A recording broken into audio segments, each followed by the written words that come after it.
আসসালামু আলাইকুম দর্শক, আশা করি ভালো আছেন। উত্তরাঞ্চলের মুখ্য সংগঠক এনসিপির সার্জিস আলম গতকালকে 2 জুলাই তার নিজস্ব ভেরিফাইড ফেসবুক পেজে বিএনপি সম্পর্কে একটা মন্তব্য করেছেন। আমি মনে করি সার্জিস আলম যে কথাটা বলছেন এটি বিএনপির জন্য অত্যন্ত ক্ষতিকর। কারণ হচ্ছে, আজ থেকে 2 বছর পূর্বে সার্জিস আলমকে কেউ চিনত না, কিন্তু বৈষম্য বিরোধী ছাত্র আন্দোলনের নেতৃত্ব দেওয়ার কারণে এবং বর্তমানে এনসিপির নেতা হওয়ার কারণে তার কথা কিন্তু দেশের লক্ষ কোটি লোক শোনে। যারা রাজনীতির সঙ্গে জড়িত তারা কিন্তু সার্জিস আলমের স্ট্যাটাসগুলো পড়ে এবং সে কি বলছে এগুলো শোনে। বিধায় উনি যে কথাটা বলছে বিএনপি সম্পর্কে, এটা বিএনপির জন্য অত্যন্ত ক্ষতিকর। বিএনপিকে সতর্ক হওয়া উচিত। সতর্ক না হলে তার কথা লক্ষ লক্ষ লোক যেহেতু শুনছে, এটা কিন্তু বিএনপির জন্য জনপ্রিয়তার জন্য কিছুটা হলেও ঘাটতি হবে। এখন সার্জিস আলম কি বলছেন? সার্জিস আলম বলছেন, লালমনিরহাটের পাটগ্রামে সরকার অনুমোদিত বালি এবং পাথর উত্তোলন করা হয়। সেখানকার ব্যবসায়ীরা বালি এবং পাথর দেশের বিভিন্ন প্রান্তে পৌঁছে দেয়, যারা নতুন বাড়ি নির্মাণ করে বা স্থাপনা নির্মাণ করে তাদের কাছে। অর্থাৎ সেখানকার বালি এবং পাথর দেশের একটা সম্পদ। দেশের বিভিন্ন প্রান্তে যেসব জায়গাতে যায় নতুন কোনো স্থাপনা তৈরি হয়।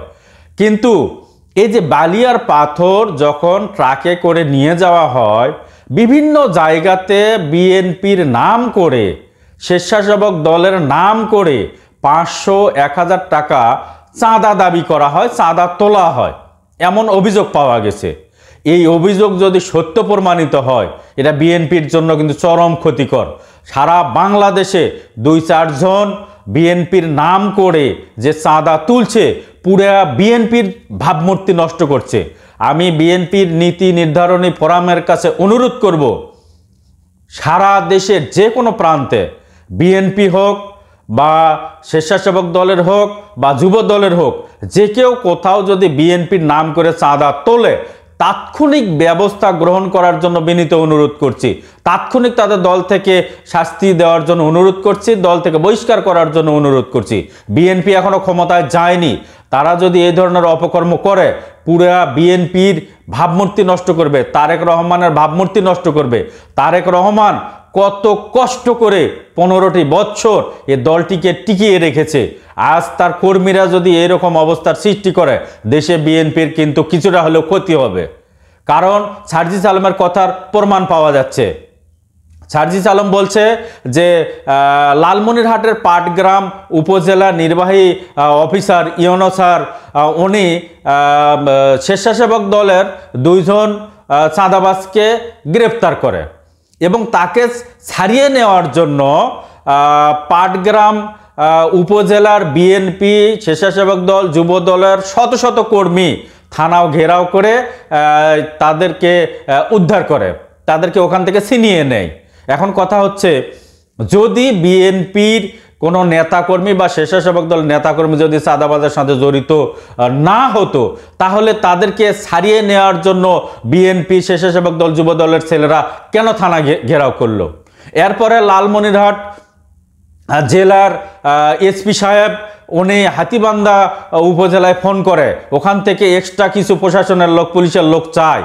কিন্তু হাতীবান্ধা উপজেলার বিএনপির এবং তার অঙ্গ সংগঠনের নেতাকর্মীরা সেখানকার থানাও ঘেরাও করে, সেখানকার কোনো পুলিশকে পাটগ্রামে আসতে দেয়নি। এই ঘটনাগুলো যদি সত্য হয়, তাহলে এটা কিন্তু বিএনপির জন্য চরম দুঃসংবাদ। কারণ সামনে নির্বাচন, জনগণ যদি সঠিক ভোট দেওয়ার সুযোগ পায়, দীর্ঘ 15 বছর জনগণ ভোট দেওয়ার সুযোগ পায়নি, যদি সুযোগ পায়, অরিজিনাল কিছু ভোটার আছে ভ্রাম্যমান, তারা সাধারণ কোনো দলকে সাপোর্ট করে না, তারা বিএনপিকে ভোট দিবে বলে মনস্থির করেছিল। কিন্তু এই ধরনের নিউজ যদি তারা পায়, তাদের কানে যদি এই ধরনের নিউজ যায়, তাদের চোখের সামনে এই ধরনের নিউজ যদি ঘুরে বেড়ায়, আমি মনে করি বিএনপির ভোট ব্যাংকের কিছুটা হলেও ক্ষতি হবে। তাই অনুরোধ করব, বিএনপির নীতি নির্ধারণে যারা ফোরাম আছে, বিশেষ করে ফখরুল ইসলাম আলমগীর স্যার, রিজভী সাহেব এবং আরও যারা আছেন, তারা সারা দেশে বিএনপির একজন অঙ্গ সংগঠনের নেতাকর্মী যদি চাঁদাবাজির সঙ্গে জড়িত হয়, দ্রুত গতিতে দলীয় শৃঙ্খলা ভঙ্গের দায়ে তাকে বহিষ্কার করা হোক, তাকে শাস্তি দেওয়া হোক, দল থেকে তাকে বিতাড়িত করা হোক। না হলে বিএনপির কিন্তু ভাবমূর্তি নষ্ট হয়ে যাচ্ছে। আমি বিনীত অনুরোধ করব, শুধু চাঁদাবাজি নয়, বিএনপির যে কোনো নেতাকর্মী যে কোনো অপকর্মের সঙ্গে যদি জড়িত হয়, তাদেরকে বহিষ্কার করলে বিএনপির দলের কোনো ক্ষতি হবে না।